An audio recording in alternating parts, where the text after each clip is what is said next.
Pues vamos a dar paso al diálogo entre profesionales. Para facilitar vuestra participación, si alguien quiere hacer alguna consulta, intervención, exposición, por favor, levantad la mano o hacernos una breve seña para que nuestros compañeros os acerquen un sistema de micro. Gracias. Buenos días. La verdad es que me voy a centrar en la cuestión de los límites y concretamente quería preguntar en primer lugar respecto a lo de los derechos de propiedad o autor. Cuando en la norma se hace remisión al autor, yo entendía en un primer momento que si se trataba de otra administración tenía que remitirse a la administración de acuerdo con lo de inadmisión no, sino que remisión al órgano competente. En el autor entendía que se trataba del autor a nivel de derechos de propiedad. Y ahí es donde llegaba una circunstancia curiosa como, por ejemplo, las licencias de obra, licencias medioambientales. Todas ellas están sujetas a total apertura, incluso a la obligación de publicación activa, y nos encontramos con el problema de que parte sustancial de dicha licencia ambiental o de obra es el proyecto de la misma. ¿Criterios? Muchas gracias. ¿Ricard? A mí no me ha pasado, pero seguramente Esperanza tenga algún criterio, pero desde luego sí que he leído que esto está en conflicto y además está en conflicto porque afecta a categorías de profesionales particularmente celosos de esta materia. Sí, y si además a la categoría de profesional de esta materia le añadimos el concepto artista, ya estamos perdidos. Entonces, y de verdad no sé, yo he identificado 3 escenarios distintos, me explico. El primero es el más sencillo de ellos, que es aquel en el que la obra ha sido producida y de acuerdo con la ley de propiedad intelectual nos hemos reservado los derechos. Por ejemplo, porque ha sido producida por un trabajador y de acuerdo con la propiedad intelectual, con independencia del nudo del reconocimiento del derecho moral de autor, en realidad las obras producidas en el marco de tu trabajo pertenecen a tu pagador. En ese contexto ya tenemos la primera situación que nos facilita las cosas. El segundo es el caso que os he contado, es un tercero que ha concursado y que en este caso no hay una necesidad de explotación, simplemente es documentación que obra en poder de la administración pública, pero respecto de un trámite en el que no se ha producido esta relación sinalagmática, bilateral, en el que ha habido un previo pago. El tercer supuesto es el que creo que nos va a dar más lío. Es decir, estamos hablando de una externalización, he pagado a alguien para que me haga un proyecto y ese alguien discute que yo pueda hacer pública esa información. Es ahí donde no tengo respuesta más allá de la transparencia desde el diseño. La pregunta ahora te la devuelvo yo a ti. Cuando licitamos, ¿le recordamos a ese profesional cuáles iban a ser las condiciones de explotación de ese proyecto? Pública nos podemos encontrar con la cláusula de respecto a la publicidad del proyecto. Entiendo que todos los proyectos que realiza o que compran las administraciones públicas para ejecutar una obra pública, en principio deberían de ser públicos por la sujeción específica de la regulación de la contratación pública. Pero yo estoy hablando de esos proyectos que ha pagado un particular tercero que sujeta o que somete a la administración para su aprobación, pero que en ningún momento ha habido una cesión de derechos ni un pago por parte de esta administración. Licencias de obras.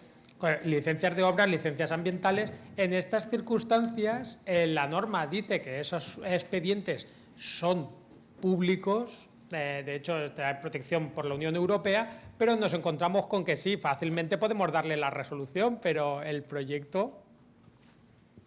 Sí, vuelvo a tu pregunta original, que creo que planteabas una cuestión de trámite y otra de contenido, sobre cómo analizar en cuanto a la remisión del autor y eso que planteabas. En realidad, yo lo que quería comentar en la presentación, y si no he sido suficientemente clara, lo lamento y lo vuelvo a repetir, es que hay 3 supuestos muy parecidos. Es decir, cuando recibimos una solicitud y no tenemos la información y desconocemos el competente, que es la causa de inadmisión; Cuando recibimos una solicitud de información, no tenemos la información, pero sabemos que sí es el competente, se lo remitimos al competente. Y un tercer supuesto, cuando recibimos la solicitud, tenemos la información, pero esa información ha sido elaborada por un tercero. Entonces, yo lo que decía que en este caso, esa remisión al tercero, lo que no puede quedar es en desvirtuar el derecho del solicitante cuando el tercero sea una persona no sujeta al ámbito de aplicación de la ley. En el caso que planteas, es una información que tiene en poder, en este caso el ayuntamiento, si sería una licencia de obra municipal, pero que se trata de un documento que ha sido aportado por el solicitante de la licencia como parte del expediente. Nosotros hemos tenido algún caso, hay uno de los límites que, bueno, como no hemos tenido tiempo, no hemos entrado en cada uno de ellos, que efectivamente es la protección de la propiedad intelectual industrial. Entonces, nosotros hemos entendido que esa información es relevante en el marco de la decisión administrativa, por cuanto efectivamente entendemos que el proyecto debe tener una serie de circunstancias o de características que hagan que la licencia de obra sea concedida, pero sí es verdad que hay una determinada información que puede ser desde el coste que va a suponer para el solicitante de la obra esa obra, que no tiene por qué ser conocido por el vecino de al lado, que sepa si se va a gastar 500 euros o 5.000. En segundo lugar, propiedad intelectual, que efectivamente ya lleva unas cuestiones de diseño y que va, pues, que lleva aparejados el estudio que haya hecho los arquitectos que en su caso hubieran realizado el proyecto. Entonces nosotros entendemos que esa información, hasta ahora, el 1 o 2 casos que hemos tenido, que esa información debe ser protegida y que el tema del proyecto de obra no entrarían dentro del ámbito de la ley de transparencia. Bueno, no, o sea que podría aplicarse el límite del perjuicio a los intereses a la propiedad intelectual. Sí, cuando se trata de un realicatado de baños, evidentemente con la descripción realicatado de baños es muy sencillo, pero cuando se trata de una configuración de una estructura, muy difícilmente el tercero va a poder hacer una ponderación de la adecuación del acto administrativo a la legalidad, si no puede verificar las características de la edificación para verificar que efectivamente la administración está respetando la legalidad o la normativa urbanística vigente al autorizar dicha edificación. Cuando cogemos y le decimos, no, del proyecto le podemos enseñar la portada. Ah, no, perdón, que desdibujamos al arquitecto, que es una persona física. Vamos a ver, hay un tema también que es el acceso parcial a la información, que se aplica no solamente para protección de datos, como ha hablado Ricard, la anonimización, sino para el resto de los límites. Entonces, a efectos concretos, como hay determinados proyectos en los que se puede derivar información que no tiene relevancia con la decisión pública, como se hablaba del coste, pero hay otra que puede ser, que sería relevante, pues entonces esa parte que podría incidir en la esfera personal de cuánto se está gastando, de qué tipo de obra o ya de la propiedad intelectual que está aplicándose en el proyecto, pues se puede eliminar de la información, de tal manera que con otros datos que se aporta se pueda controlar la decisión administrativa. En otros casos ya estamos hablando también de un procedimiento un procedimiento de recurso contra esa licencia de obra que se haya podido, que es lo que subyace, o sea, en ese tipo de peticiones, ¿no? Iniciar un procedimiento judicial igual, ¿no? Claro. Sí, pero fíjate que se da una circunstancia adicional. Yo os he dicho que los datos pueden ser cualquier cosa. No sé si se ha entendido bien. Bien, si la licencia de obra es una obra en mi vivienda, ese plano tiene datos personales. Porque tiene no solo datos personales, define un espacio de intimidad para mí protegido por la inviolabilidad del domicilio. Es decir, que el lío es considerable. Porque yo puedo considerar que tú estás vulnerando la intimidad de mi domicilio. Por ejemplo. Y entonces, es uno de esos casos en los que, afortunadamente, no le toca a Esperanza, se queda a nivel local, pero es uno de esos casos que justificarían, per se, más que una pregunta aquí, una petición expresa de informe al Consejo de Transparencia, que para eso está. Hola, buenos días. Yo quería hacer una pregunta relacionada. Nosotros recibimos muchos escritos de ciudadanos solicitando partes de intervención de la policía local. Solemos no entregarlos porque entendemos que son documentación interna en la que hay datos que no se deben facilitar, o eso lo entendemos así. Sí le facilitamos, si es interesado, los datos relacionados con la intervención, es decir, el policía que ha intervenido, fecha y lo que ha ocurrido. Y en los casos en los que aparecen datos personales de la persona denunciante, porque normalmente nos piden los datos del denunciante, efectivamente, del que ha denunciado al ciudadano que pide la información.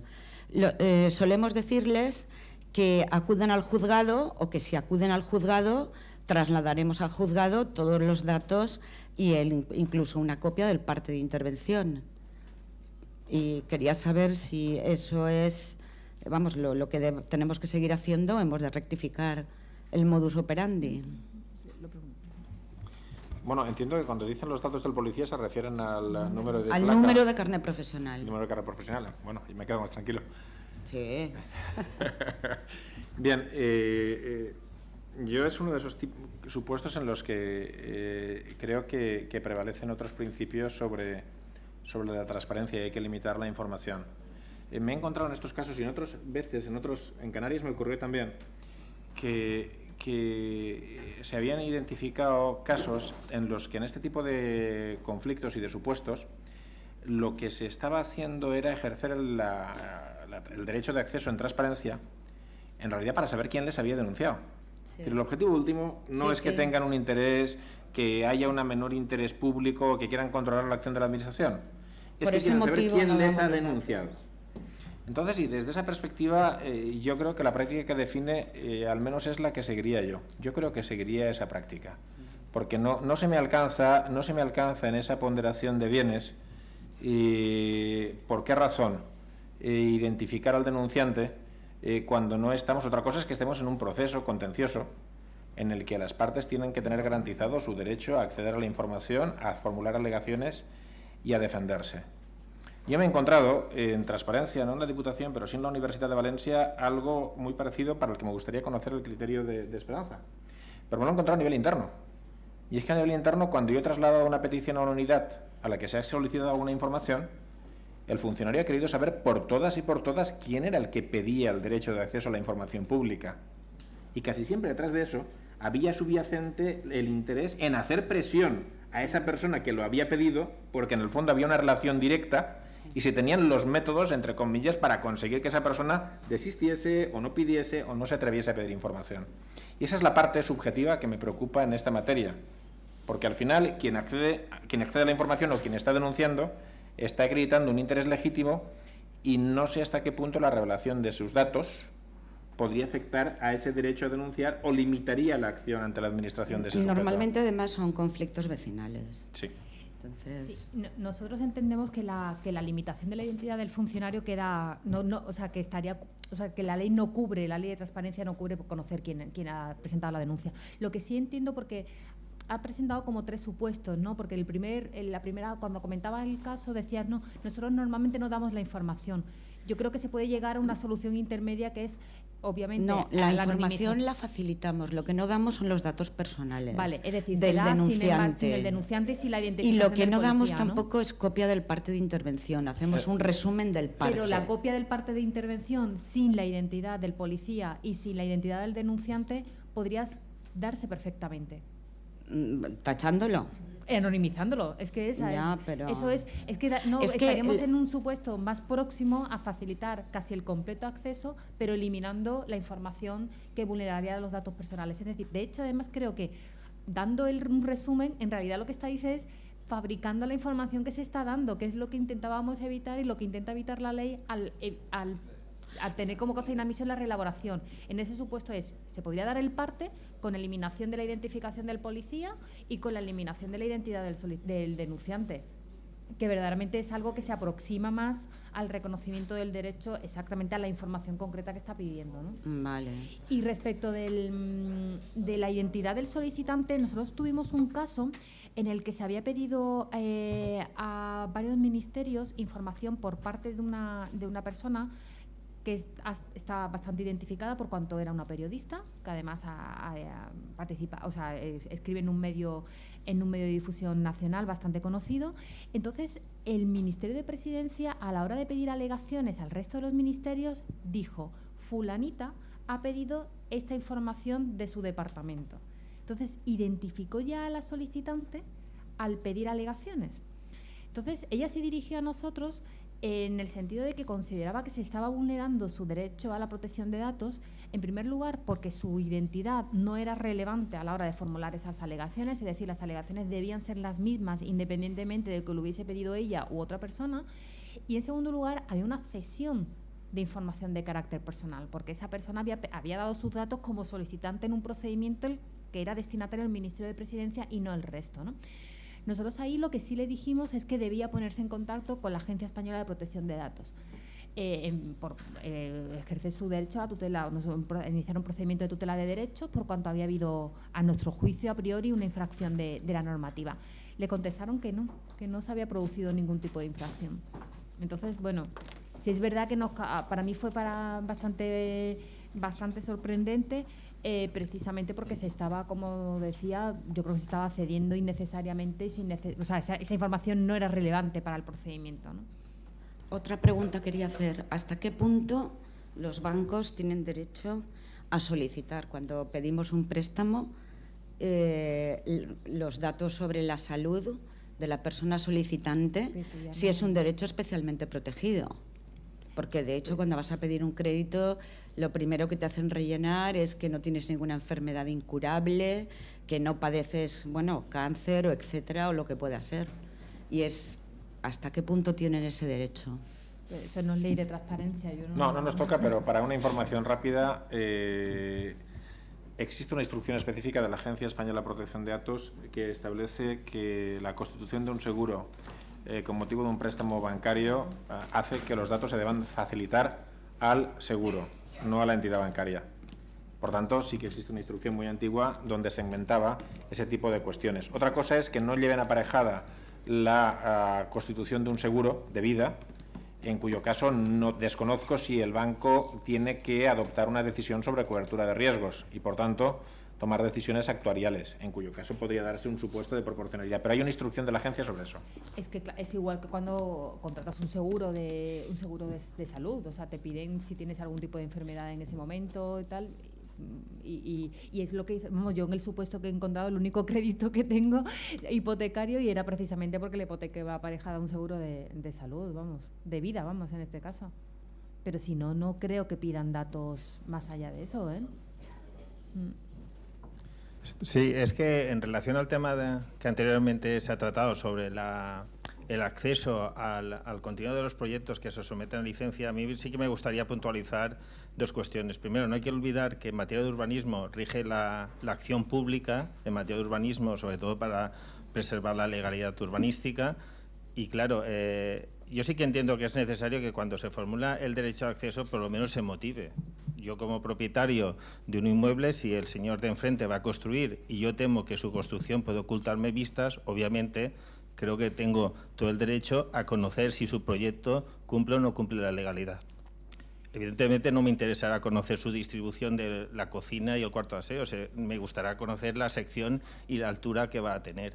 Por otra parte, hay que tener presente que en los proyectos de licencia de edificación obviamente no hay un trámite de audiencia ni información pública, pero en los proyectos sometidos a licencia ambiental, la propia ley obliga a un trámite de información pública y alegaciones, porque obviamente todo proyecto de actividad, sobre todo si está sujeto a licencia ambiental, lleva consigo una serie de efectos que pueden afectar a terceros, y esos terceros obviamente forman parte o son interesados y tienen derecho a conocer el contenido del proyecto. O sea, yo creo que en estos casos obviamente el derecho de autor no debe prevalecer frente al interés, uno, en preservar la acción en materia de protección de la legalidad urbanística, y otro en materia de reaccionar frente a los posibles efectos que la implantación de una actividad, yo como vecino, puedo tener como consecuencia de esa actividad o de ese proyecto. Por tanto, yo siempre me mostraría favorable a el derecho de acceso al contenido del proyecto, obviamente, si te tratas de viviendas, excluyendo aquellas partes que entiendas que pueden afectar a la intimidad, y sí que entiendo también que sería necesario que por lo menos hubiese una motivación, sobre todo para evitar el abuso de derecho, que eso también se está dando bastante en las administraciones, es decir, señores pues que se dedican a solicitar información y tú piensas, ¿y esta información para qué narices le va a servir? Pero bueno. Pero te devuelvo yo la pregunta, porque aquí no solo se trata de... hay que aprender también. Y tal y como vosotros planteáis las cuestiones, yo estoy viendo un modelo de gestión analógico. Es decir, estoy viendo que no existe en términos informáticos una descripción de ese proyecto que pueda sustituir y facilitar el derecho de acceso. Es decir, al ser analógico, cuando alguien me pide acceso a esa información, lo que le tengo que hacer es fotocopiar los planos. Pero no tengo una documentación de la que pueda dar fe pública, por ejemplo, un registro con la descripción de la obra y sus características esenciales, que dé tanta fe pública como el acceso a los planos. Es decir, no se ha previsto ningún mecanismo sustitutivo en la que, como tú dices, se establezca con precisión toda esa información a la que te refieres y que haría innecesario acceder a una fotocopia de un plano, para que nos entendamos. Bueno, ahora con los proyectos que te los presentan digitalizados lo tienes muy fácil. Puedes perfectamente coger y darle acceso a la memoria y al plano de sección y de alturas, por ejemplo, ya está. No, y escribir. pero quiero decir que no hay ninguna información complementaria que pueda cumplir con esa finalidad sin necesidad de entregar ese documento. Sí que lo hay. Exacto, sí que lo hay. Por eso pregunto. Siempre tienes el informe técnico que puedes facilitar, donde no constan los planos, no constan los, puedes hacerlo de manera que no consten los datos personales, evitar cualquier afección y tema de propiedad intelectual, porque el informe es del técnico municipal, donde además deja constancia de la adecuación o no del proyecto al planeamiento.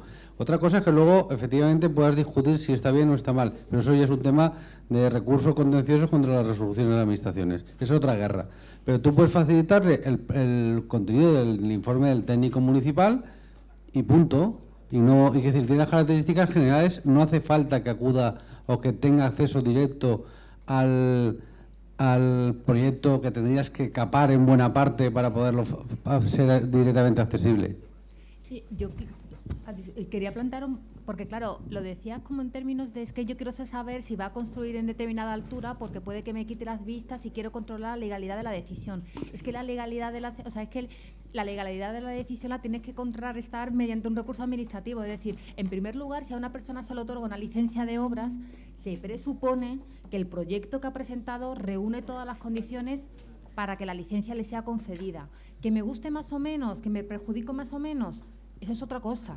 Es decir, pero el contrarrestar la legalidad de una decisión administrativa es a través del recurso frente a esa decisión administrativa, donde ya se tendrá acceso como parte recurrente a toda la información del proyecto.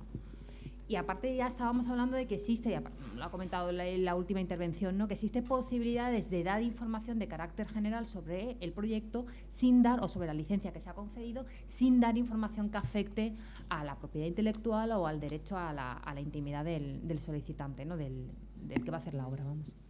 Continuando con este tema, si os acordáis, en el ámbito de gestión de las administraciones locales, cuando aprobamos una licencia de obras, si no recuerdo mal, cumplimentábamos una ficha estadística para el Ministerio de Vivienda, con lo cual en este caso en concreto a lo mejor sí que tendríamos una posibilidad de utilizar o plantearnos el uso o la reutilización de esa información que hay ahí, que es la que a mí se me ocurre más objetiva. Aún así hay una identificación de muchísimos parámetros, pero quizás es el único documento que nosotros elaboramos en el ámbito de la administración local donde sí hay un extracto de esas condiciones de edificabilidad que vamos a aprobar con la licencia de obras. En el caso de las licencias ambientales, la verdad es que no se me ocurre ninguno, porque sí que damos cuenta a la administración competente, la comunidad autónoma, pero no recuerdo el formato. Creo que era una traslación de la autorización de la licencia ambiental o la aprobado con ponencias ambientales o demás. Pero en el caso de las licencias de obras sí que me ocurre que estamos elaborando esa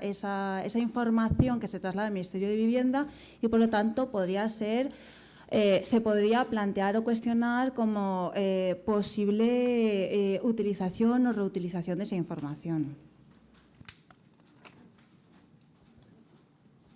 Hola, me dirijo a Esperanza porque es la que ha introducido antes la cuestión, pero supongo que también después Ricard querrá hacer alguna puntualización.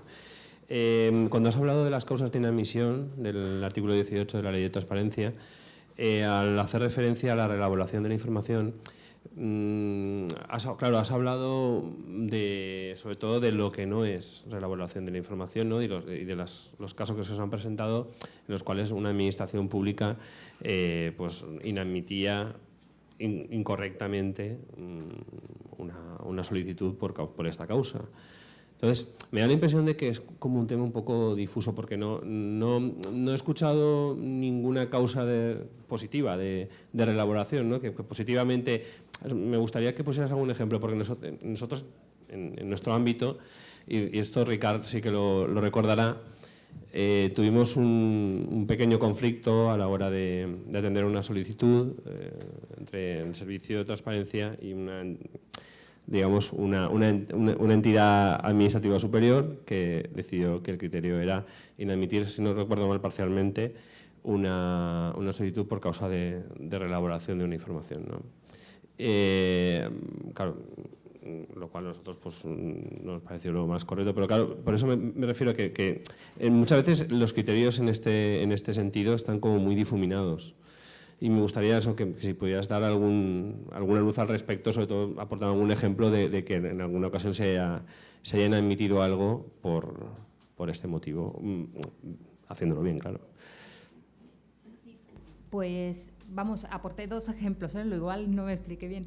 El tema de la Tesorería General de la Seguridad Social, cuando se pidieron los datos de las adjudicaciones y subastas directas con identificación de la identidad del adjudicatario, la fecha, el importe de salida, el importe de adjudicación y la fecha de la subasta, entendimos que eso era reelaboración, porque era tener que acudir a cada una de las unidades de recaudación ejecutiva o bien de las delegaciones provinciales de la Seguridad Social y de cada uno de los informes de los expedientes de adjudicación o de subasta directa extraer esa información para hacer expresamente esa información al interesado.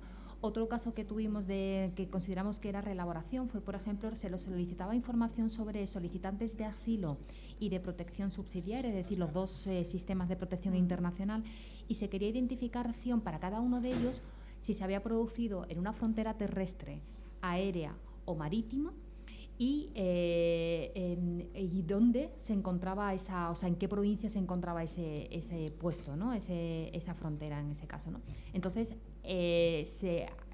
ya la Administración proporcionaba, el Ministerio del Interior proporcionaba datos generales de cuántas solicitudes de asilo se habían concedido favorablemente, cuántas se habían denegado por cada uno de las provincias, pero no se aportaba el dato de si esa información era o no, en qué tipo de frontera era, ¿no?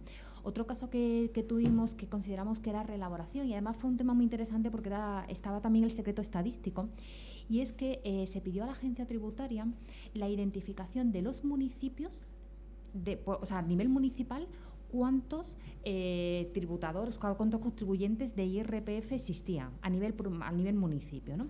Esa información la proporciona ahora la agencia tributaria a nivel provincia, provincia, comunidad autónoma y general, no a nivel municipal.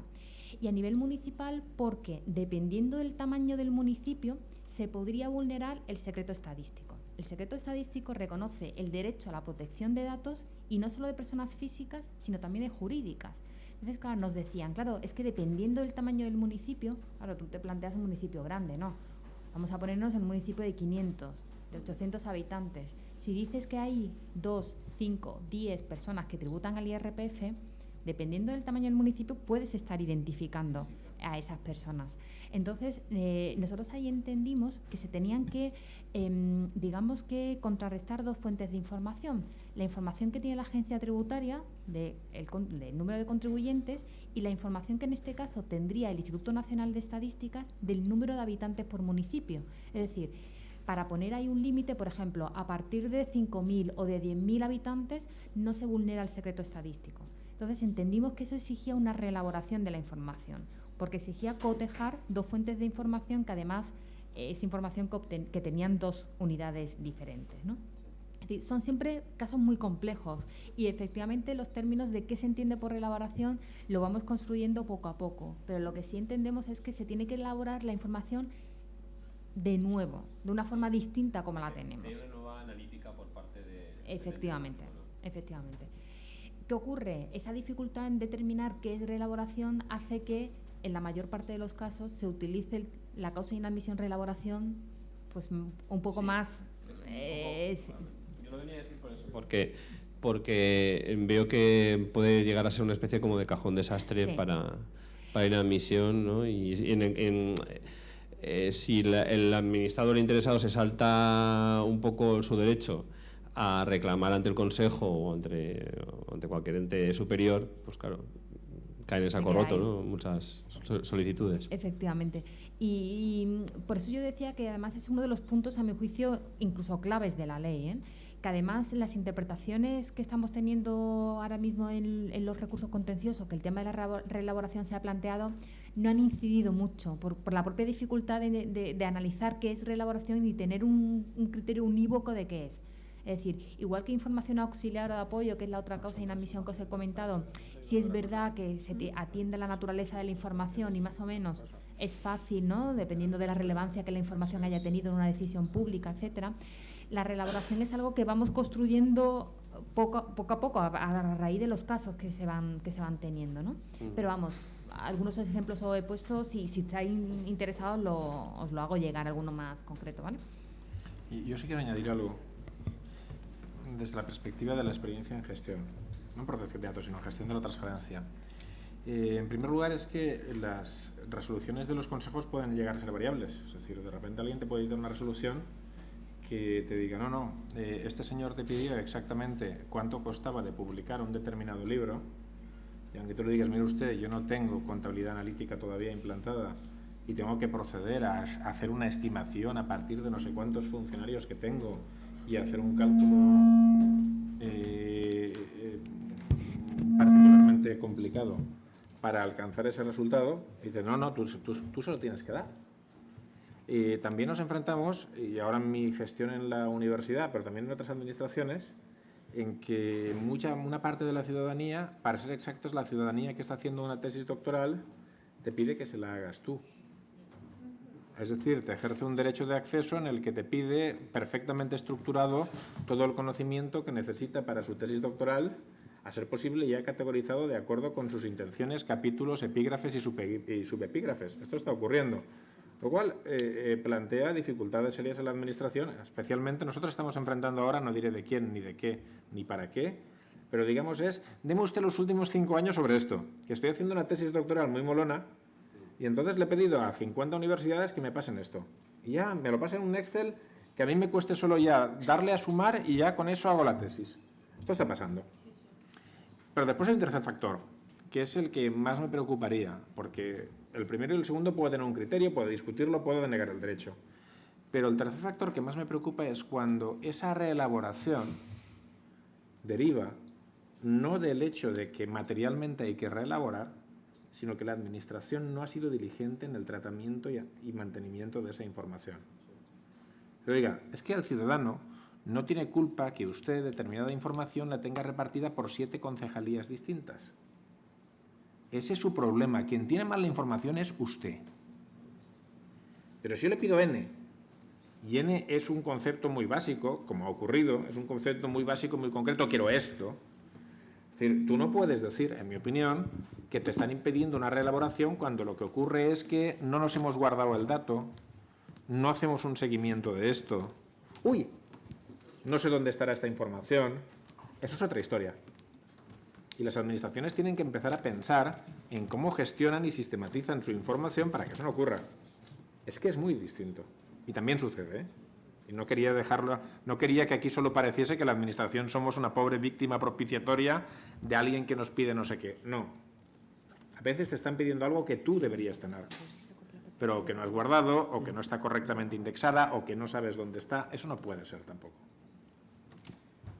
Yo, si me permitís un pequeño ejemplo al hilo de lo que estaba diciendo Ricard, recuerdo algún caso en alguna administración local con bastante tamaño estándar y tal, de algún compañero que comentaba que en las típicas intervenciones urbanísticas donde se autorizaba una licencia de obra sujeta, que estaba en un emplazamiento protegido y que tenían que hacer unas prospecciones arqueológicas, ese estudio y las prospecciones arqueológicas en principio quedan incorporadas al expediente y contaban en la petición de esa documentación que se había hecho precisamente por estudiantes universitarios y el ayuntamiento no sabía dónde tenía esa documentación y qué es lo que podía hacer, ni directamente no la localizaban.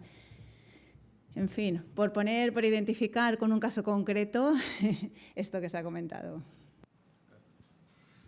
Bueno, hola a todos. Y yo quería plantear 2 dudas que me han surgido a la hora de estudiar la ley. y implantarla en el ayuntamiento donde estoy. La primera es cuando iniciamos el derecho, cuando un ciudadano inicia el derecho a la solicitud, lo puede hacer presencial o electrónicamente. En la ley autonómica, cuando dice electrónicamente, puede ser sin certificado o con certificado. Pero el Estado, por ejemplo, sí que exige certificado. Entonces, nosotros, los ayuntamientos que estamos en la Comunidad Valenciana, ¿qué tenemos que ofrecer? Las dos vías, ¿no? O sea, electrónicamente sin certificado mediante un formulario, por ejemplo, simplemente que ellos lo rellenan, se identifican, que nosotros no podemos comprobar sus datos realmente, y el otro ya con certificado. Esta era la duda que nos planteaba en nuestro ayuntamiento, porque claro, no sabíamos muy bien, dependiendo del tipo de información que nos iban a requerir, estaría bien que se identificaran o no. Por ejemplo, si quieren acceder a un expediente concreto, pues a lo mejor sí que deberían de identificarse por el certificado electrónico, pero si es un dato meramente estadístico, pues no. Me gustaría saber el consejo en ese aspecto, cómo lo soluciona, sobre todo a los municipios de la Comunidad Valenciana, que sí que en principio la Generalitat ha dicho que no, y en su portal no exige, al menos. Y la segunda duda era en las administraciones, bueno, los sujetos que tienen que estar en el ámbito de esta ley de transparencia. Mi duda es que, claro, pone que las entidades que reciban ayudas o subvenciones públicas cuyos ingresos sean el 40% a partir de una cantidad mínima de 5.000. Mi pregunta es, ¿los ayuntamientos a partir de ahora deberán de pedir a esas entidades algún certificado como que están cumpliendo la ley de transparencia a la hora de continuar proporcionando las subvenciones? ¿En qué medida se va a desarrollar más o menos? Porque claro, casi todos los ayuntamientos seguro que tendrán entidades públicas que sí que reban esa cantidad. Entonces me gustaría saber, porque la ley no lo especifica mucho, qué obligaciones tienen que hacer esas entidades o cómo van a demostrar a los ayuntamientos que están cumpliendo esas obligaciones. Porque claro, las leyes es para el Estado o la comunidad autónoma, no especifica qué obligaciones tienen que cumplir esas entidades, porque cada uno será un mundo y cada asociación será un mundo con una idiosincrasia dentro de esa institución que tendrá sus características. Eso la ley, claro, no lo pone. Esa era mi duda. Que no son pequeñas, ¿no? Bueno, el tema de identificación. En la Administración General del Estado se pide certificado, no porque la ley de transparencia lo diga, porque la ley no lo dice, sino porque se aplica la ley de procedimiento electrónico, la ley 39/2015. Perdón, la procedimiento electrónico, no, de procedimiento administrativo, que sabéis que ha derogado la 3092 y la 11/2007. Entonces, esa ley dice que cuando haya un procedimiento electrónico iniciado a instancias de una persona física, se deberá utilizar unos procedimientos que acrediten la identidad, ya sea certificado digital u otro medio de firma electrónica avanzada. ¿Qué ocurre? Eso, unido a que la ley de transparencia estatal no dice nada acerca de un procedimiento específico en materia de acceso a la información, sino que se aplica supletoriamente la entonces vigente Ley 3092, hace que todo procedimiento de acceso le sea aplicable a la regla general y se le aplica la ley de procedimiento. Por lo que me dices, la ley específica, la ley de transparencia de la Comunidad Valenciana especifica que el acceso a la información podrá hacerse con o sin certificado, con lo cual ya ha realizado eso que la ley de transparencia estatal básica no hizo, y es definir un procedimiento concreto para el acceso a la información pública. Con lo cual yo entiendo que esa posibilidad de acceder con o presentar una solicitud con o sin certificado digital sería válido en este caso. En cuanto a lo que me decías, que había casos en los que sería conveniente la identificación o la acreditación de la identidad, que no identificación del solicitante. Hay casos, por ejemplo, en el Ayuntamiento de Madrid, es un ejemplo paradigmático, porque cuanto la Comunidad de Madrid no tiene ley en materia de transparencia, se está elaborando, se está discutiendo ahora mismo en la Asamblea, pero la ley está en vigor, la ley básica estatal. Lo que han hecho es un sistema en el que se puede presentar una solicitud de acceso a la información sin certificado a través de un correo electrónico, y en función del tipo de información que pide y, por lo tanto, de la respuesta que se le va a dar, se le exige o no que acredite la identidad. Es decir, ellos dicen que si la información que pide, como comentabas, es simplemente estadística, un dato concreto, un informe concreto, a vuelta de correo le responden con esa información. Sin embargo, si esa información va a ser denegada, esa solicitud va a ser denegada porque a esa información se le aplica algún límite, alguno de lo que hemos comentado, protección de datos, etcétera, después del análisis que hayan realizado, sí se le pide que se acredite la identidad porque ya tiene una resolución con pie de recurso y el recurso está disponible para el interesado, es decir, para el que ha presentado la solicitud. ¿Qué ocurre? Es un sistema bueno porque la mayor parte de las solicitudes pueden ser respondidas ágilmente y pues a lo mejor en un porcentaje alto va a ser referida a información que puede darse sin problema. El pero, ¿cuál es? Que solamente para denegar la información es cuando se pide la acreditación de la identidad. Entonces, eso implica que para poder recurrir ya se le está diciendo al ciudadano, vale, yo te voy a dar pie de recurso, pero me tienes que decir, me tienes que acreditar antes quién es. Con lo cual yo me planteo qué nivel de respuesta habrá ante solicitudes de acreditación de la identidad, porque digo, bueno, si me la van a denegar, yo para qué encima voy a tener que decir que yo he presentado la solicitud. Es decir, desde mi punto de vista puede verse también como un obstáculo para la presentación de recursos. Es un ejemplo, es un caso o un sistema que articula no solamente el Ayuntamiento de Madrid, sino también una entidad como el Consejo General del Poder Judicial, que yo entiendo que, hombre, que de derecho saben, con lo cual entiendo que se ve avalado también por ello. Ellos hacen exactamente lo mismo, es decir, responden a vuelta de correo y en el caso de que la información vaya a ser denegada, tenga que ser denegada, es cuando solicitan que se acredite la identidad del solicitante. Os lo cuento como un ejemplo que se está poniendo en marcha y que, bueno, y que ahora mismo se está aplicando, ¿no? Nuestra postura, como explicaba antes por parte del Consejo, es que se debería poder presentar una solicitud de información sin certificado digital, por la propia lógica del derecho de acceso y de tal manera que se permita facilitar el acceso a la información.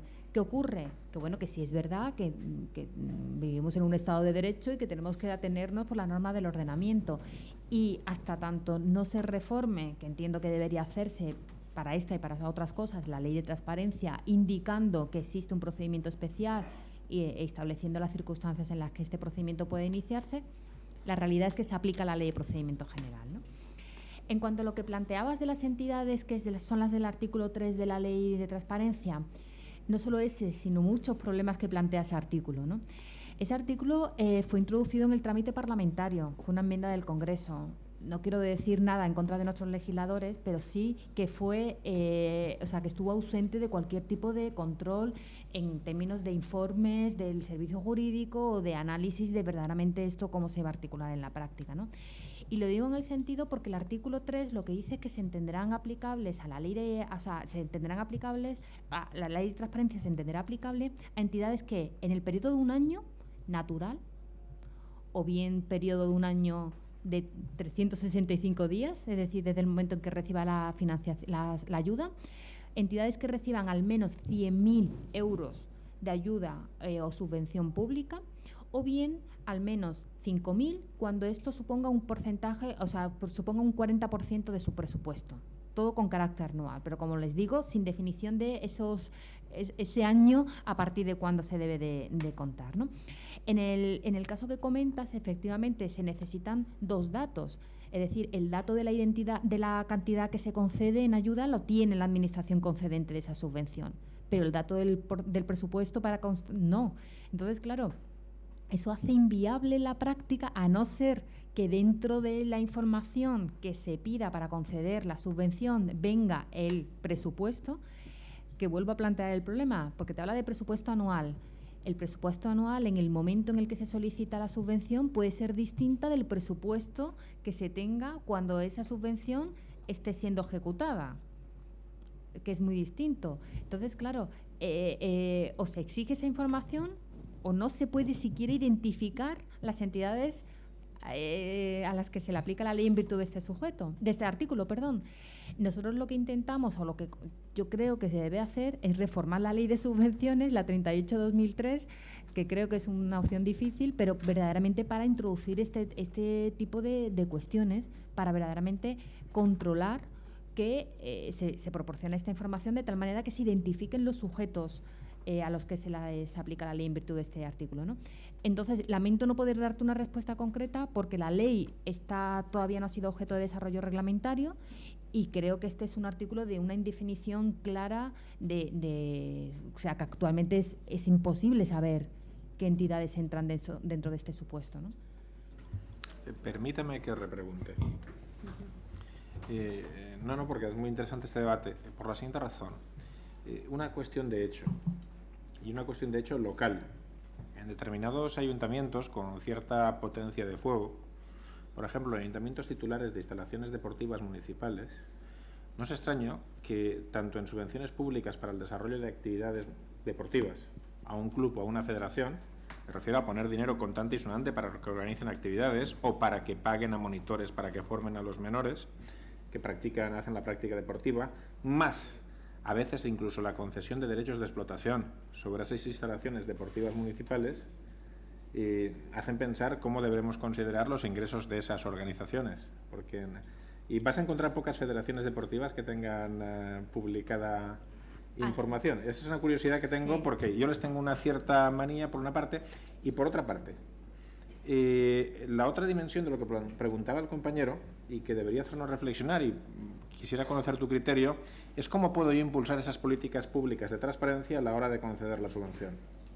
Es decir, está en manos de la entidad local no ya el exigir que sean transparentes, sino el exigirles condiciones de transparencia para concederles la subvención, si no generales, al menos, por ejemplo, respecto de todas y cada una de las subvenciones públicas recibidas de esa corporación.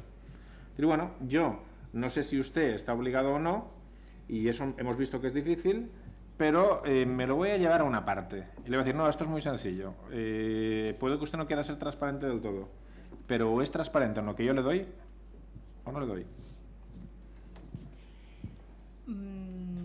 Federaciones deportivas. A nivel estatal ya tenemos un criterio. Pues las federaciones deportivas además es que reciben una subvención consignada en los presupuestos generales del Estado. Claro, eso. Entonces, después, sobre si la propia administración concedente de la ayuda puede establecer obligaciones de transparencia, completamente sí.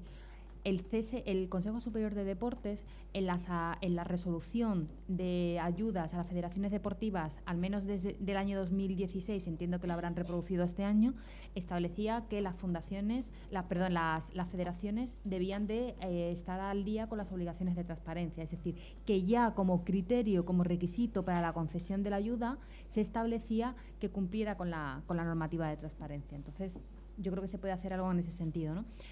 Y yo volvía, no a replantear, pero bueno, a plantear otra cuestión sobre la dificultad de la aplicación del artículo 3 de la ley. Y es que en esta entrada y salida dentro del ámbito subjetivo de la ley, en función dependiendo del importe de la subvención o de ayuda de la que se disfrute, imagínense que lo que se esté pidiendo a una federación o a una entidad privada que en un momento determinado estuvo dentro del ámbito de aplicación de la ley, pero unos años después, cuando ya no es sujeto al que se le aplica la ley, porque no cumple los estándares mínimos de percepción de esa ayuda, se le pide información de ese periodo en el que sí era sujeto obligado por la ley.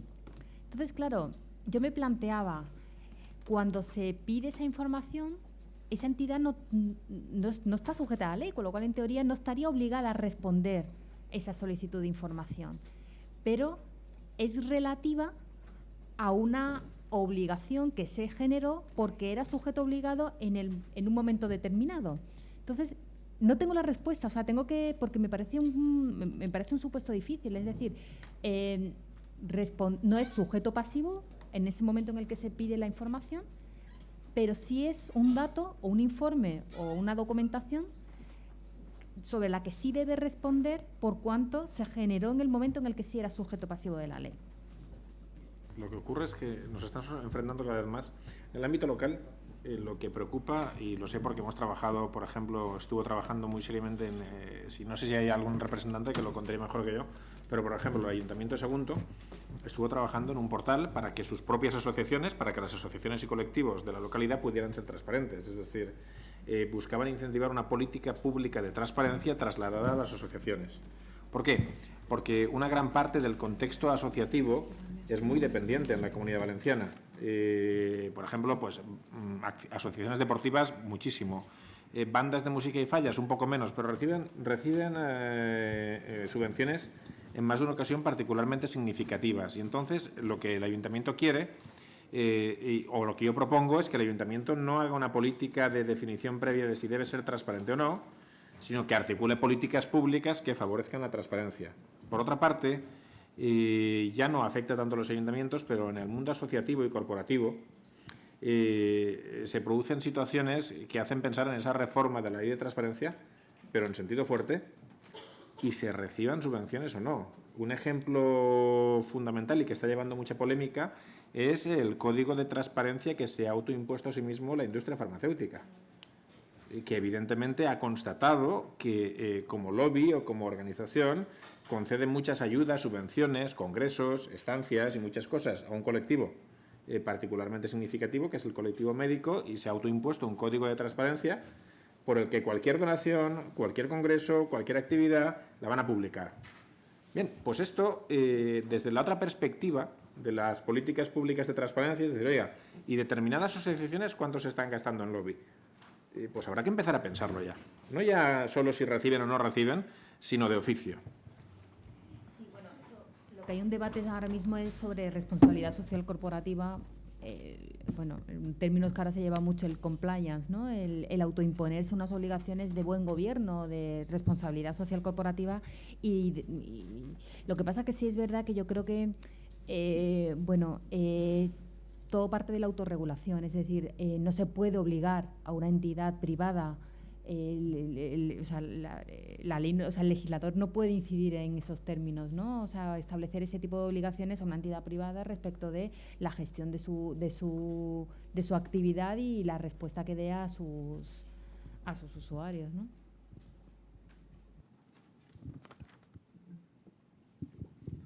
Sí. A ver, de algunas intervenciones de Ricard se deduce la necesidad de disponer de archivo correcto, adecuado, completo, no solo histórico, sino, ¿verdad? Bien, la ley de la Generalitat, en la ley de archivos, contempla la obligación de que haya técnico de archivos en los municipios de más de 10.000. ¿Cuántos municipios de más de 10.000 tienen técnico de archivos? Yo por lo menos conozco 2 que no tienen. Pero la cuestión es, ¿y los de menos de 10.000? ¿Qué hace la Diputación al respecto? No tengo ni idea, pregúntaselo a la Diputación. Sé que la última noticia que yo tenía antes de abandonar, no lo entienden en sentido negativo, antes de cambiar de puesto de trabajo, es que se estaban preparando una línea de subvenciones para contratar técnicos al servicio de los municipios. No sé si eso cuajó o no cuajó, pero se había constatado la necesidad, según me consta. Pero volvemos a lo mismo, es decir, tenemos una estructura territorial muy compleja. En muchos casos, por mi experiencia de solo un año, y por tanto lo digo desde el respeto y casi del temor reverencial, poca práctica a la hora de socializar o compartir servicios. Hay mancomunidades más potentes que otras, hay algunas donde esto es más difícil que en otros, y unas dificultades de gestión por carencia de recursos y de infraestructuras particularmente significativo. Esto lo podríamos escalar, es decir, ¿cuántas diputaciones en el Estado español actúan como proveedores de servicios electrónicos centralizados para todos sus municipios? Pues unas sí y otras no, ¿verdad? Es decir, tenemos un mapa territorial y de gestión poco amigable para esto. Es decir, desgraciadamente. Pero me temo que los técnicos aquí lo que hacemos es lidiar con lo que nos ha caído. Es decir, no tenemos... Es decir, ahí, a este lado de la mesa y a ese, no hay diferencia en el sufrimiento, solo solidaridad. Bueno, para contestar la pregunta, sí que es verdad que la Diputación está planteándose, de hecho estamos pendientes de una disponibilidad presupuestaria para articular una línea de ayudas. No podemos decir nada más de momento porque el tema aún no está cerrado, pero en principio de inmediata gestión, o sea que si finalmente fructifica, que tiene que ser en un periodo relativamente muy corto para terminar de ultimar esta cuestión, pues ya os informaríamos. Hola, buenos días. Un par de preguntas, una para Esperanza y una para Ricard. A ver, al hilo lo comentábamos del tema de las asociaciones, también facilitaría luego la tarea de intervención que tiene que fiscalizar que esos gastos realmente han ido a la asociación y más de un reparo a veces llega al pleno. Es decir, que ganaríamos doblemente. A ver, las preguntas para Ricard. La primera, cuando se da el trámite de audiencia a los posibles afectados, en ese trámite de audiencia ¿es conveniente dar el nombre y apellidos del que ha ejercitado el derecho?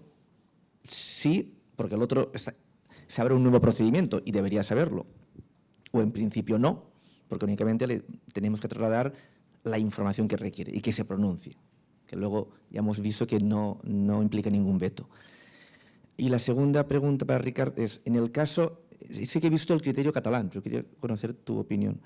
En el caso de acceso por parte de concejales de la oposición a sanciones ceñidas a educación vial, no pagadas, por el motivo que sea, con identificación de los titulares, para el supuesto de que fuesen cargos públicos, entiendo que sí.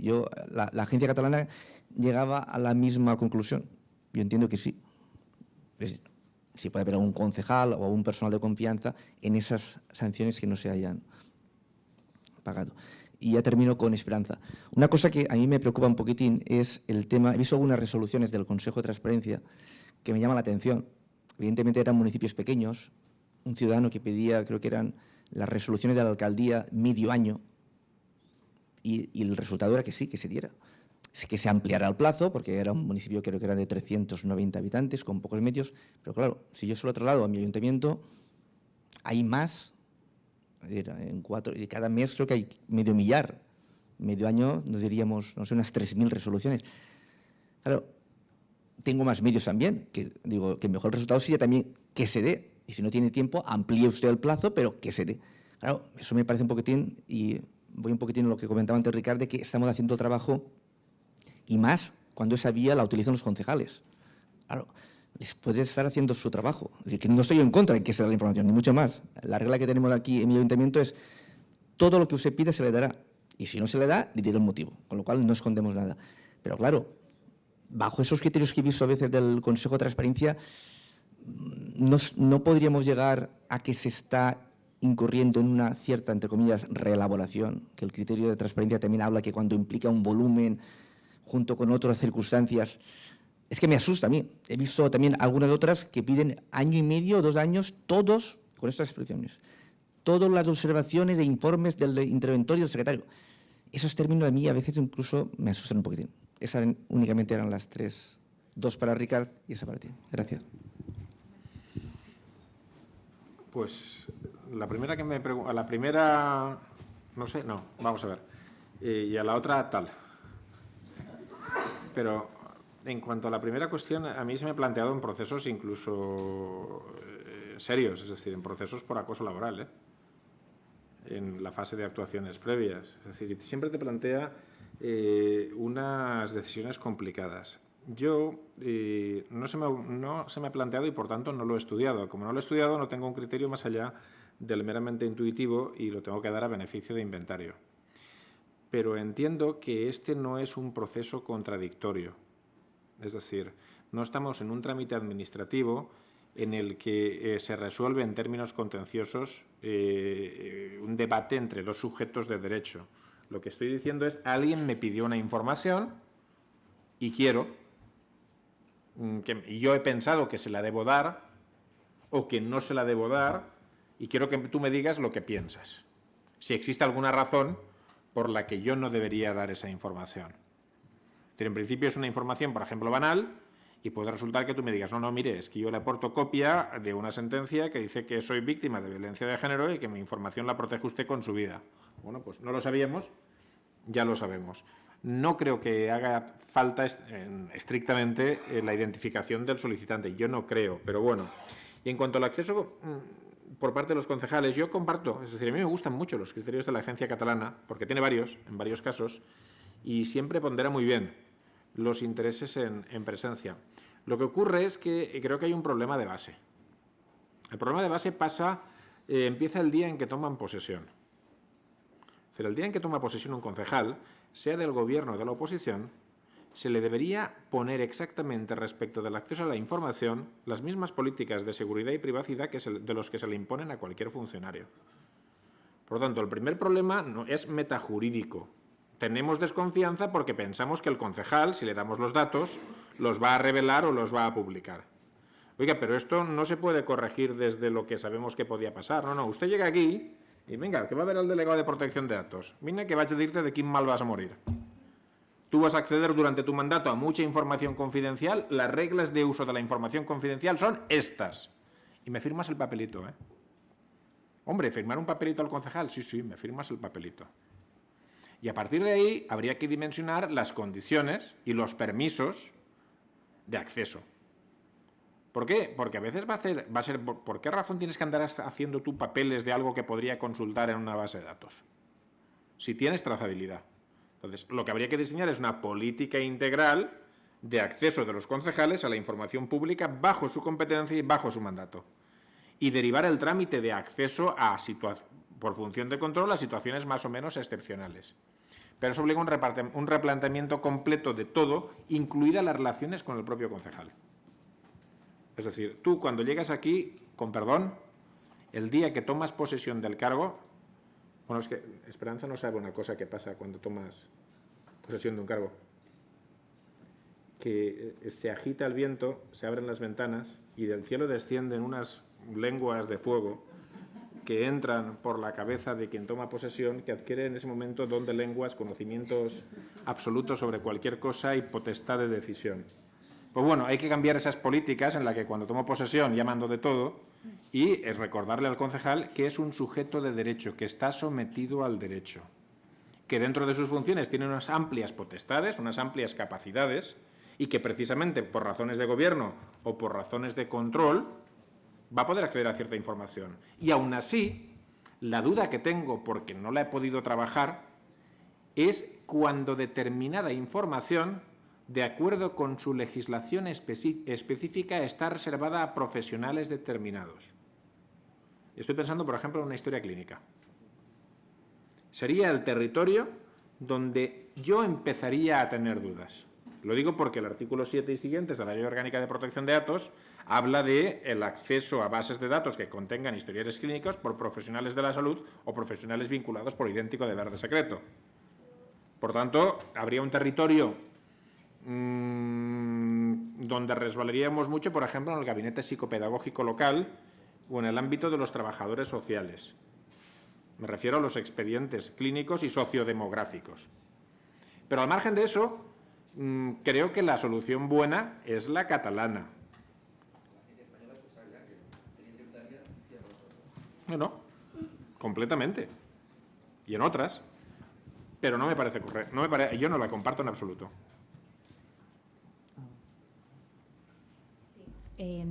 Bueno, a ver, el volumen de la información que se pide no es una condición para considerarlo reelaboración o no. Nosotros lo que pusimos en una resolución es que además fue precisamente la de la Tesorería General de la Seguridad Social, es que todas esas circunstancias que ya de por sí hacían que el caso supusiera una reelaboración unida a la información, al volumen de la información que se pedía y a la poca o nula incidencia en la transparencia como criterio de interés general de la solicitud que se pedía, hacía que se debiera desestimar la reclamación y por lo tanto considerábamos que era reelaboración. Pero la reelaboración ya estaba considerada independientemente del volumen. De hecho, en nuestro criterio de reelaboración decimos que el volumen de la información que se pide no es algo a tener en cuenta para considerar que es reelaboración, sino que simplemente lo que te habilita es a ampliar el plazo para resolver según prevé el artículo 20. Es decir, el 20 te dice un mes para resolver, ampliable por otro mes en el caso del volumen o complejidad excesiva de la información que se solicita, ¿no? Yo respecto de lo que comentas, las resoluciones de la alcaldía, no es una resolución que yo haya trabajado porque nosotros en el Consejo de Transparencia tenemos dos unidades de reclamaciones, ¿no? Las reclamaciones de administraciones territoriales, que son aquellas a las que te refieres, que las lleva un compañero, pero bueno, entiendo más o menos el caso que planteas, ¿no? Incluso creo que debería plantearse la publicidad activa de esa información, es decir, las resoluciones de la alcaldía pueden ser consideradas información de relevancia jurídica en los términos del artículo 7 de la Ley de Transparencia. Es decir, verdaderamente se está interpretando el derecho, se está adoptando una decisión administrativa que tiene efectos frente a terceros, sí, y que supone una interpretación de una situación jurídica concreta. Sí. Si ese es el caso, estamos hablando incluso de publicidad proactiva. No es proporcionar la información en virtud de una solicitud de acceso a la información, es decir, ¿por qué no publicarlas sin esperar a que se pida? Perdona, es que en el caso este creo que era copia de las resoluciones íntegras. Claro. Pero es que no se tienen que dar copias si se encuentran publicadas, porque ya se puede obtener directamente. No, pero publicadas no se pueden publicar. A ver, en nuestro caso, por ejemplo, en el ayuntamiento que yo trabajo, sí que publicamos todas las resoluciones de la cabecera. la cabecera. Y tienen instrucciones ya los departamentos para omitir datos personales. Sí, todas, las 10.000, 14.000 que sé. Pero es la cabecera. Pero el caso que yo comento era un ciudadano que pedía, un ciudadano concejal, es lo de menos ahora, copia de todas las resoluciones que se habían dictado desde el 1 de enero, creo que era hasta el 15 de junio, ese medio año. Pero ¿por qué me dices que no se pueden publicar? Hombre, porque ahí hay tendríamos que trabajarlas muchísimo. Hombre, y algunas quedarían desvirtuadas. La intervención porque hay de algunas que Ricard, son, a lo mejor son expedientes sancionadores, otras son de ayudas sociales, otras son, sí, es decir, pero la intervención de Ricard verdaderamente, o sea, incidía sobre eso, es decir, trabajar en, ya, sí. En un futuro sí, hay que ir, pero hoy día... No, pero si empezamos a trabajar en eso ya, las solicitudes del próximo semestre de resoluciones de la alcaldía ya las tendrás resueltas porque ya se ha trabajado previamente, ¿no? O sea, eso sí que me parece importante. Hombre, pero lo que ocurre es que hay algunas que si aun trabajándolas, si quitamos los datos personales quedan desvirtuadas, algunas, otras no. Sí, que hay que trabajar en esa línea, que se puedan hacer transparentes, por decirlo de alguna manera, pero hoy día con los medios que tenemos pues resulta muy difícil. A mí me asusta que me venga una petición de un ciudadano, un concejal que me pida medio año. Pero medio año serían, hombre, 3.000 resoluciones. ¿Cómo empiezo yo a disociar, sabiendo que disociar no es reelaborar? Coja eso el tiempo que haga y me parece un poquitín excesivo. Lo decía un poquitín porque lo unía a que la entendía un poco voluminosa la petición. Si la cota, no hay ningún problema, un ciudadano o un concejal sí, la cota que la acote, pero medio año no, me parecía... Tú no hablas de acotarlo, hablas de reducirlo, porque acotar está acotado, 6 meses. O sea, el tiempo está... Lo que pasa es que sí es verdad que nos asusta ese volumen de información, pero sin con los medios ley, y la manera de trabajar de hoy. Que claro, sí, hay que ir a que sean pero transparentes. la ley sí. no establece como ni causa de inadmisión ni límite que se esté pidiendo mucha información. Ya. También lo decía a Ricard antes, ¿no? Es decir, el ciudadano no tiene por qué pagar que yo tenga la información dispersa en 7 concejalías o que el alcalde, en este caso concreto, haya dictado muchas resoluciones en esos 6 meses, ¿no? Porque es información que está, o sea, que dentro del ámbito de aplicación de la ley está. En el criterio que aprobasteis pone un párrafo. No obstante, sí puede tenerse en cuenta el elevado volumen de la información objeto de solicitud cuando ello suponga que, atendiendo también al alcance y objeto concreto de la solicitud, así como los medios disponibles, se incurra en algunas de las circunstancias o supuestos que, a juicio de este Consejo, impliquen que estamos ante un supuesto de reelaboración. Claro, pero tiene que prever primero de una situación de reelaboración. No debe entenderse aislado. O sea, yo entiendo que ese párrafo, entendido y leído de forma aislada, sí puede dar ese tipo de perspectiva, pero hay que verlo en conjunto. Es decir, ¿nos encontramos hasta un supuesto de reelaboración? Hay que dar hay que tener ciertas circunstancias que animen a pensar o que permitan pensar que es un supuesto de reelaboración. Pero en este caso es que no se tiene que reelaborar, la información está. Ya está. Y se pide además, es más, tampoco se tiene que reelaborar, que lo que se pide es copia de lo que se tiene. O sea, nada más, copia de lo que se tiene. Sí, pero Lo siento, pero veo difícil... Sí, pero si un ciudadano tendrá que quitar los datos personales. Y ya sé que ello no es reelaborar, pero que implica un trabajo, evidentemente que sí. Que habrá que ir a un modelo de trabajo, como estamos definiendo aquí, me parece perfecto, con capas que rápidamente podamos hacer las resoluciones inocuas, perfecto, pero hoy la manera de trabajar no es así.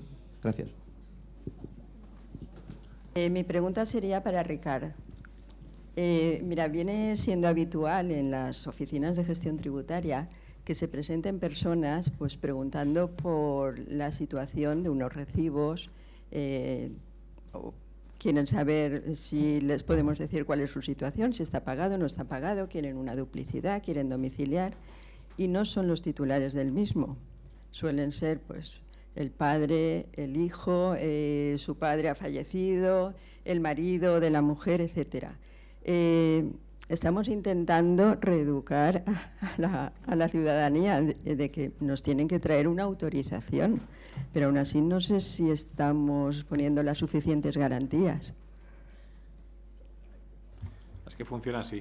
Es decir, la ciudadanía se enfada con nosotros por lo mismo que pacientemente disfruta con sus compañías de utilities.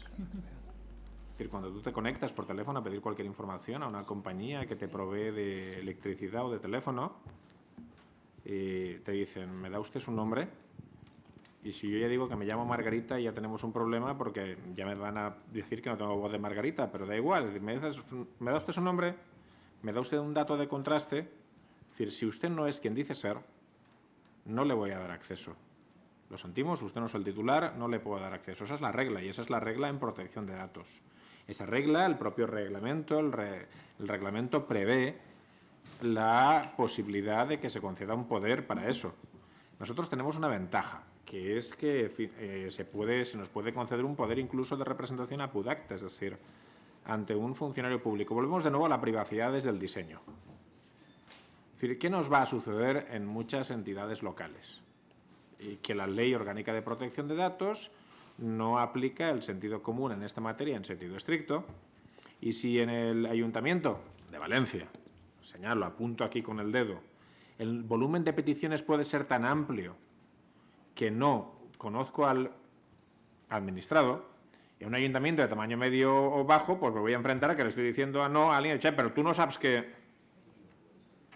Bueno, pues, che, tú no sabes que, al final es aquello de decir, bueno, me tendré que plantear si la cultura social es esa, de enviar a mi hijo o de este tipo de cosas, si tendré que incorporar a mi proceso. Volvemos a la innovación en la gestión administrativa. Pero ¿y este es un problema? Sí. ¿Me ocurre 50 veces de cada 10? Sí. Pues tendré que movilizar. Lo que pasa es que la Ley Orgánica de Protección de Datos es sin misericordia en eso. Pues tendremos que tener previsto esto y lidiar con la primera vez, pero vendrán, nos dirán qué tal si puede acceder, lo tendremos anotado en el sistema y a partir de ese momento siempre podrá acceder. Pero no hay otra manera. Insisto porque ¿qué ocurre cuando uno opera con laxitud en esto? Verás, hay que hacer análisis de riesgos. El análisis de riesgos es que de 100 peticiones, en 99 no va a ocurrir nada. Porque nos conocemos, porque conocemos no sé qué, vale. Hasta que en la que hace 100, uno coge y está en una escuela, no voy a poner tu caso, y le dice a la vecina del niño de no sé qué, dile a aquella no sé cuántos. Y uno sabe que no se habla con la vecina y que se han peleado hace una semana. Y que aquella vez le mete una denuncia por protección de datos. Y ha pasado. De hecho, hubo un caso, mientras yo estaba en la agencia, poco antes de llegar, en el que una esposa denunció a su marido por protección de datos. Después se reconcilió y le preguntó a la agencia si podía desistir de la denuncia. Le dijeron que no y que la propuesta era de 60.000. No sabemos lo que pasó. No sabemos si aquello definitivamente acabó con el matrimonio. Pero desde un punto de vista práctico, el problema es que desde la perspectiva de la gestión del riesgo, tarde o temprano puedes acabar teniendo un conflicto y a fuera de ser riguroso, pues tendrás que aplicar el procedimiento y eso es doloroso las primeras 10 veces. Después ya se acostumbran. Te lo digo yo, mira, yo quise ser linchado, hablo en serio, y empecé a trabajar en la Universidad de Valencia en protección de datos en el año 2000. Aún no llevaba un mes, llevo una circular a toda la universidad que decía, se ha acabado de pedir datos de nóminas por terceros, por teléfono o sin acreditación. Solo al titular de la nómina se le van a dar los datos, solo a él o a ella. Y en casos excepcionales se darán por teléfono siempre que se verifique la identidad del sujeto. A mí me querían matar, pero me quisieron matar una temporadita, después ya se acostumbraron. Es decir, es un precio que hay que pagar. Se siente. Por favor. Sí, en mi anterior pregunta sobre los archivos se ha dado como solución la subvención para prestar el servicio de archivo en las entidades locales. Yo la típica subvención, perdón, que le llamo, discrepo y le llamo subvención trampa. Y tenemos ya mucha experiencia en las entidades locales de subvenciones trampa, desde los gabinetes psicopedagógicos, formación de adultos, agencias de empleo, y ahora nos quieren colar los agentes de igualdad. Es decir, te da la subvención, el caramelito, y cuando ya está el servicio creado, te quito la subvención y ahí te apañes. Esa no es fórmula. Correcto, lo entendemos perfectamente, por eso no podemos avanzar más información al respecto. Es un tema que está abierto, está en estudio y está aún pendiente de definición, pero procuraremos en todo caso que no sea calificado del tipo subvención trampa. Gracias. Hola, mira, mi consulta, soy trabajadora social y por lo que hablábamos de la protección de datos de menores y personas en riesgo de exclusión social, me he encontrado en varios casos, por ejemplo, entidades bancarias que para renegociar hipotecas están pidiendo certificado de exclusión social, al cual yo como técnico no certifico nada, no tengo grado de certificación. Al negarme, ¿qué hacen? Viene el propio ciudadano y te lo pide por escrito. Por favor, di que tengo historia social y así voy a poder renegociar la hipoteca.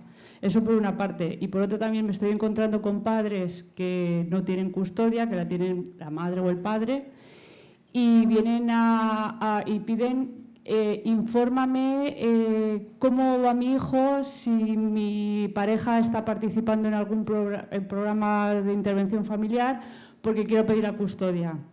Yo en esos casos, no sé si hago bien o hago mal, remito a los juzgados, porque pienso que es una cosa de litigio entre los padres. Solo quería hacer esa reflexión en cuanto a la protección de datos, que desde servicios sociales es muy complicado encontrar el nivel de lo que podemos informar y lo que no. Eso era todo. En el segundo supuesto es lo correcto.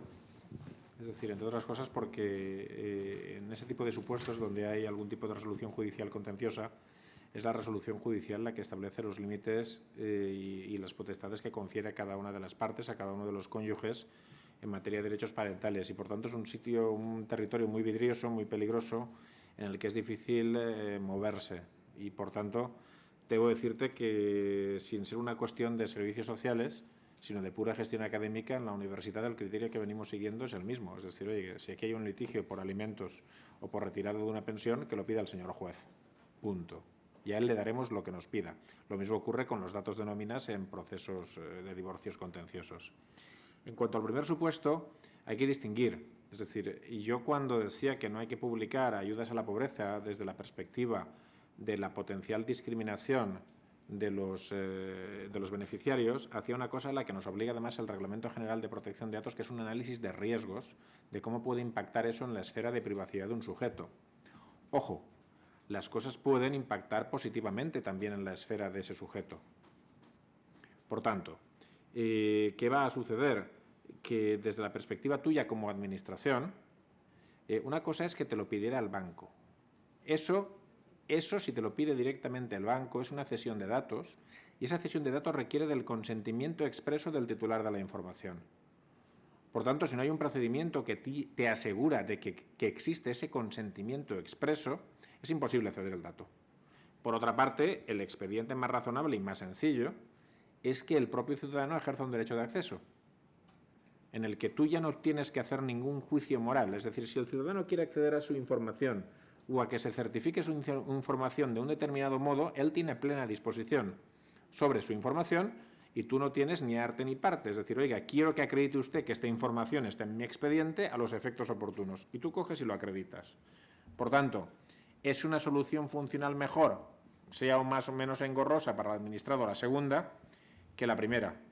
Porque la primera lo que te va a llevar de modo regular es a que tú le digas al banco, bien, pero si usted no me acredita fehacientemente que tiene el consentimiento expreso y por escrito de este señor, pues yo no le voy a dar datos.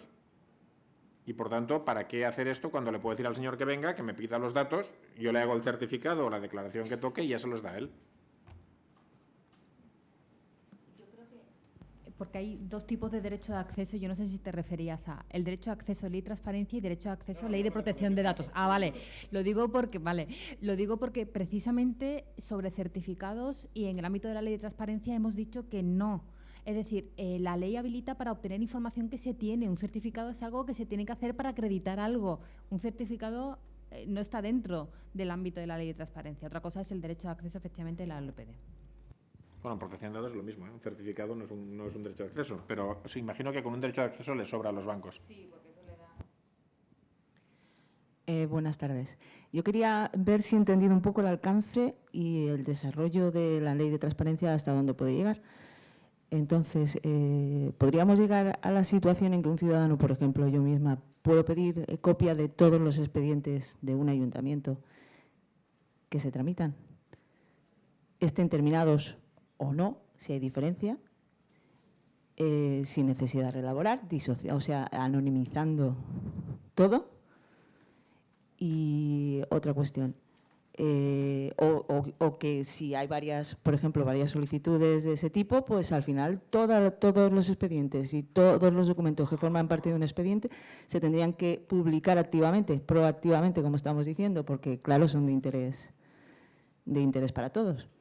Y otra cuestión, en la diferencia entre la información que se debe de dar a un ciudadano y a los concejales, al final el límite de un ciudadano es no conocer los datos personales y el del concejal, si esa sería la única diferencia, y el del concejal es que los puede conocer pero tiene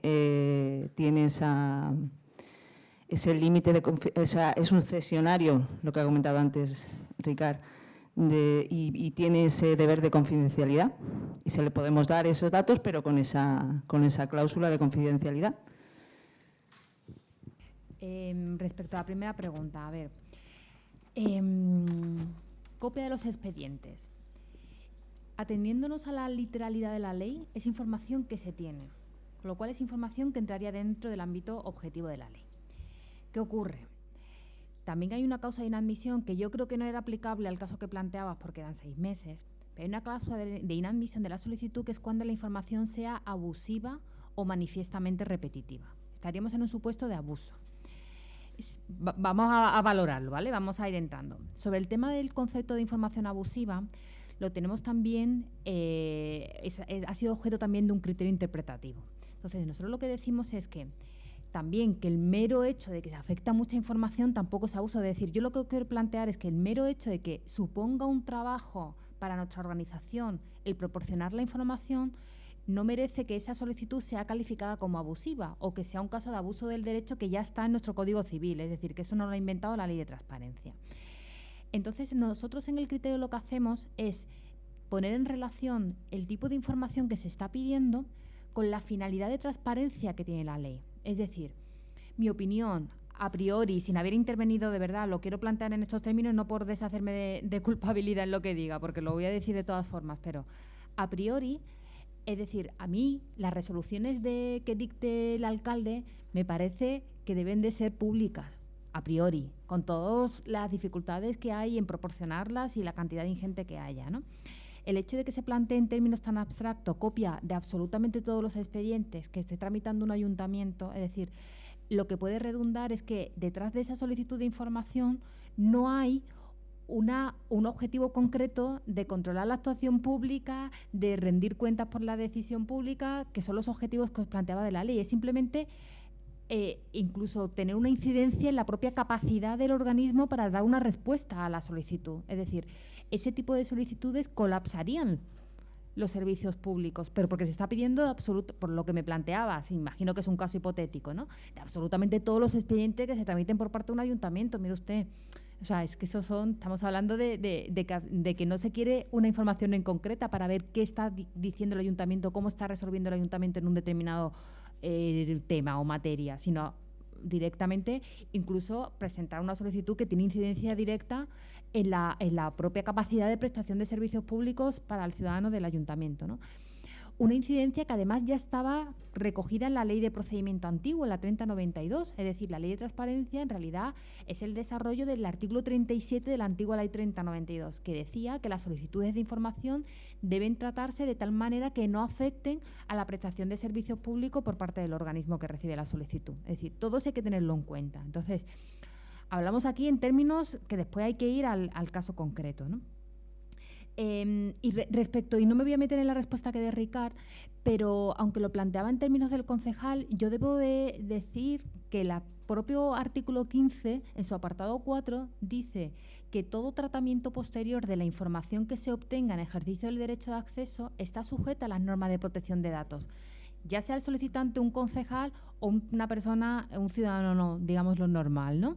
Es decir, esas limitaciones en cuanto a una cesión posterior, en cuanto a una finalidad en el tratamiento, es decir, a todo ello está sujeto también el ciudadano que obtenga una información en ejercicio del derecho de acceso, ¿no?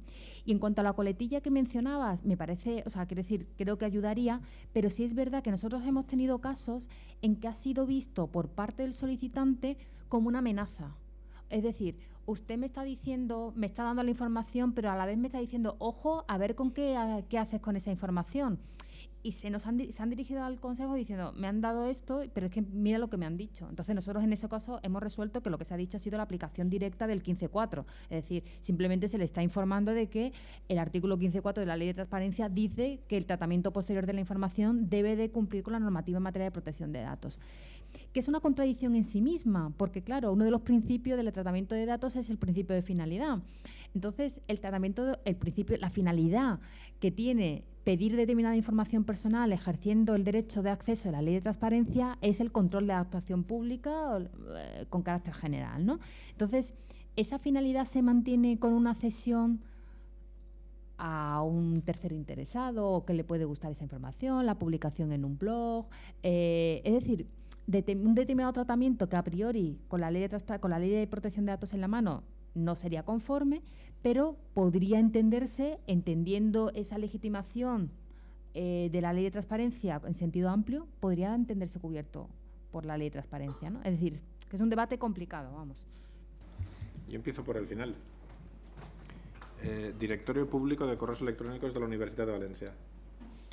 Las direcciones de correo de los funcionarios de la Universidad de Valencia se publican con la estricta finalidad de cumplir con las finalidades de gestión académica y comunicación administrativa con los funcionarios de esta entidad. Cualquier uso para fines distintos será considerado contrario a la Ley Orgánica de Protección de Datos y se perseguirá oportunamente. ¿Está muy claro? Es decir, ¿qué quiero decir? Que el problema está en que tenemos un territorio, sobre todo para el sector privado, muy complicado, que es el del interés legítimo. Es decir, y sí que es nuestro deber, pondré otro ejemplo, nosotros por ley podemos publicar notas de los estudiantes, incluso lo hacemos en entornos de aula virtual. Y en la publicación de notas de los estudiantes universitarios no es que ven sus notas, sino que por ley orgánica pueden ver las de los demás.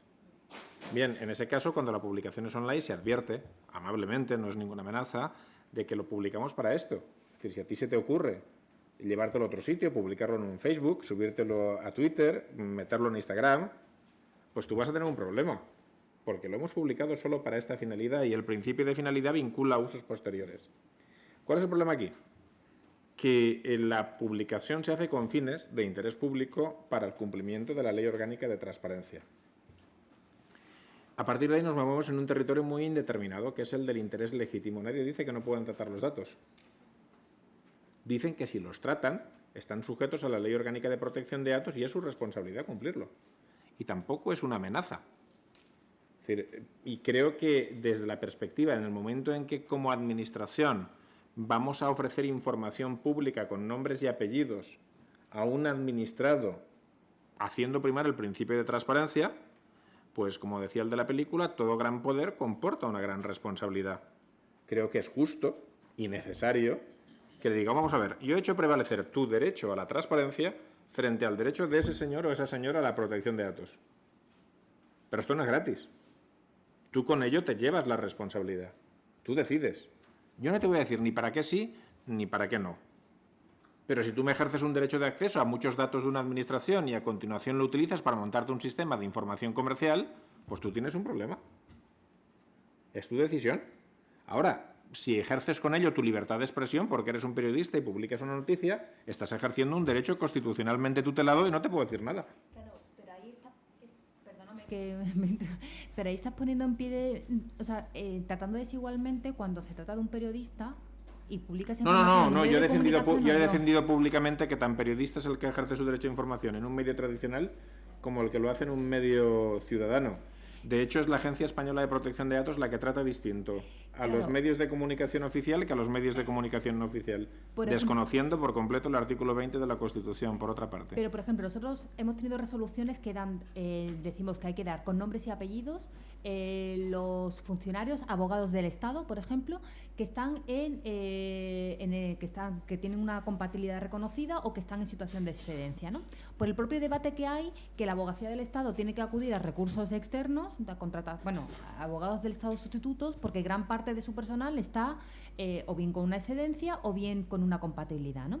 Eso ha sido publicado por un medio de comunicación, pero si en vez de eso hubiese sido utilizada esa información por un sindicato, por ejemplo, y hubiera hecho con la misma finalidad legítima, entiendo yo, que de dar a conocer esa situación porque redunda en el servicio público y redunda en... Entonces, sí, pero me parece que hay un tratamiento diferenciado por parte de la agencia. Claro, mío no sería, es decir, porque de hecho hay reiterada jurisprudencia constitucional relativa a los partidos políticos y trasladable a los sindicatos que les atribuye precisamente como organizaciones una función de promover el debate público y formar a la opinión pública, es decir, el sindicato estaría ejerciendo un derecho legítimo. Otra cosa no, porque en alguna institución muy cercana ha ocurrido, es que tú cojas y para ejercer esa libertad sindical publiques la RPT entera con todos los nombres y apellidos, que ha ocurrido. Eso es otra cosa, eso es pasarse.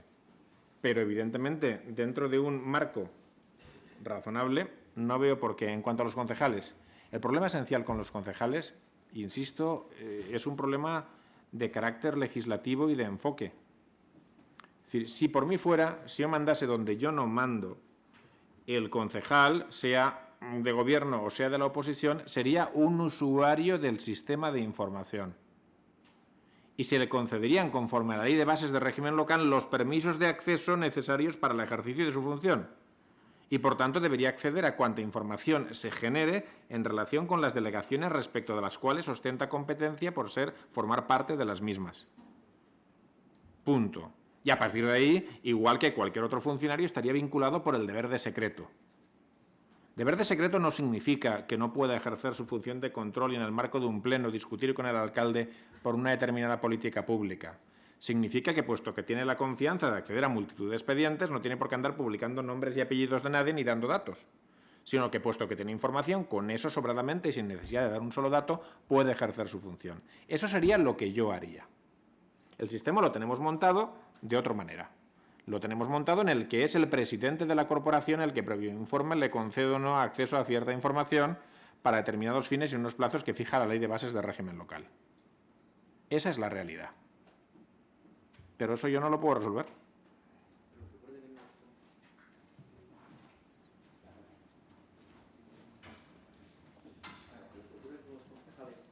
Al menos en mi ayuntamiento lo reitero muchas veces, es que a veces actúan cuando no se quiere dar en prevención de qué se va a hacer. Y en ello la respuesta es muy simple. Hay una sentencia del Supremo, creo que fue con ocasión de un acceso de unos aspirantes a letrados, que la información se tiene que dar. Lo que no podemos hacer es anticiparnos y prever que va a adoptar una conducta antijurídica y bajo ese argumento no darla. No, usted déla. Hay que darla. Si se comporta antijurídicamente, será él responsable. Entonces, bajo esa premisa hay que darla siempre. Ese es mi criterio también, que aplicamos de ello. Eso es lo que pienso yo. Bueno, pues parece que ya se han acabado las intervenciones.